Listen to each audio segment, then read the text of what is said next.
মা ঘরে আসার 4টে দিনের আনন্দ শেষে এখন চলছে প্রতিমা নিরঞ্জন পর্ব। সেটা হোক আমাদের ত্রিপুরা রাজ্য কিংবা পশ্চিমবঙ্গ কিংবা গুয়াহাটি।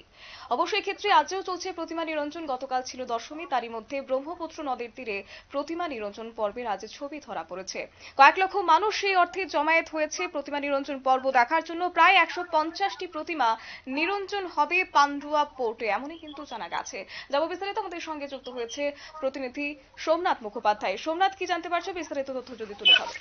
দেখো, আমি যেখানে দাঁড়িয়ে আছি এটা পান্ডুয়া পোর্ট, গুয়াহাটির সংলগ্ন সবচেয়ে বড় নিরঞ্জন ঘাট। ব্রহ্মপুত্র নদের উপর চলছে কিন্তু প্রতিমা নিরঞ্জন, একের পর এক প্রতিমা নিরঞ্জন চলছে।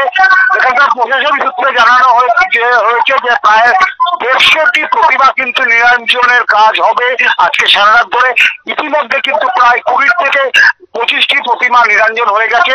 সম্পূর্ণ গোটা রাস্তা, পান্ডুয়া বাজার থেকে গোটা রাস্তা কিন্তু প্রতিমা সাড়ে চারে দাঁড়িয়ে, এবং আজকে একদম ভোর হয়ে যাবে। অর্থাৎ এখানে কিন্তু যতগুলো প্রতিমা নিরঞ্জন হবে, গুয়াহাটির সবচেয়ে বড় নিরঞ্জন ঘাট এটা। এবং এবার চোখে পড়ার দেখার মতো চারিদিকে সুপ্রিম গর্গের ছবি এবং বিদায় জুবিন্দা লেখা একদম বাংলায়, কখনো অ্যাসামিসে, এবং তাকে কিন্তু শ্রদ্ধাঞ্জলি জানানো হয়েছে এই কোর্টে এবং নিরঞ্জন ঘাটের মাধ্যমে। এবং গোটা এলাকা কিন্তু এসএসপি এবং আসাম পুলিশ কিন্তু ঘিরে রেখেছে এবং তাদের মাধ্যমে কিন্তু প্রচন্ড নিরাপত্তার মধ্যে দিয়ে চলছে প্রতিমা নিরঞ্জন। একেবারে, তবে এই নিরঞ্জন কখন থেকে শুরু হয়েছে এবং সেই অর্থে দেখে সেখানে কোন কোন টিম রয়েছে সে বিষয়ে কি কিছু জানা গেছে? দেখো, এখানে কার্যত পুলিশের ছয়জলা আসাম পুলিশে কিন্তু এখানে রয়েছে। পাশাপাশি কিন্তু এসএসপি মোতায়েন করা হয়েছে এবং কোন রকম দুর্ঘটনা যদি না হয় সেই জন্য কিন্তু নদী থেকে, অর্থাৎ ব্রহ্মপুত্র নদ থেকে প্রায় 500 মিটার আগে কিন্তু যারা দর্শনার্থী তাদের আসে দেওয়া হচ্ছে। শুধুমাত্র পূজা কমিটির কয়েকজনকে ঢুকে দেওয়া হচ্ছে, 4 থেকে 5 জনকে।